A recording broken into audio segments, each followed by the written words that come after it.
Hello everyone, welcome back with another very useful and informative video. In this video, I'll show you how you can fix if the Ome TV camera is not working on your iPhone or iPad device. So if your Ome TV camera is not working on your iPhone or iPad device, then here in this video, I'll show you how you can fix this problem if the Ome TV camera is not working on your iPhone or iPad device. So now let's get started how you can fix this problem. So here you can see that here is my Ome TV camera is working on my iPhone or iPad device. So if on your device Ome TV camera is not working, then here you will need to watch this video completely so that you will be able to fix this problem. So first of all, open settings on your iPhone device, and here first of all you will need to make sure that you are using strong internet connection. If you're using Wi-Fi, then here you will need to disconnect with Wi-Fi and reconnect it again. And if you're using mobile phone data, then here turn off mobile data and turn it on again. Then after that, open general. Then here you'll have to tap on software update, and here make sure that you are using an updated version of iOS.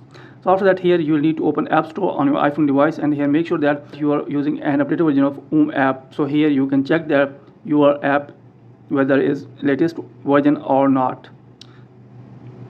So here you can see that I'm using latest version of the app. That's why here I will need to close this. Then after that, again open Ome TV camera. Then here you'll need to tap on your profile picture. Then here you will need to upload your new picture.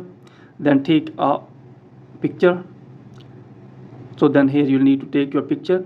Then after that, use photo, tap on. Then after that, here you'll have to refresh it. Then after that, here tap on this, and after that hopefully your problem will be fixed and Ome TV camera will be working on your iPhone or iPad device. So in this way you can fix this problem if you're having this type of issue on your iPhone or iPad device. So that's it from this video. Hopefully you like this video. If you like this video, then please subscribe my channel and also press the bell icon so that you can get my all upcoming videos. Thanks for watching this video.